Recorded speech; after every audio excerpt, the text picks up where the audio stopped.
Hello everyone, welcome to my 10 days of breakfast during pregnancy.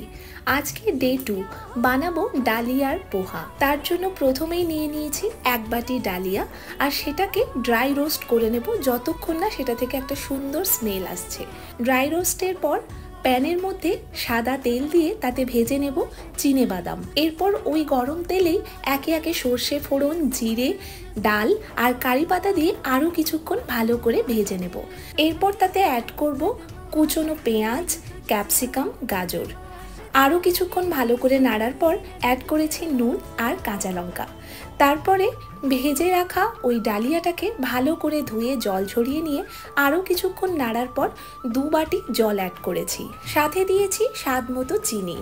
আরও বেশ কিছুক্ষণ ধরে রান্না করলেই রেডি হয়ে যাবে শুকনো ঝরঝরে ডালিয়ার পোহা। এটা খেতে কিন্তু দুর্দান্ত আর হেলদিও।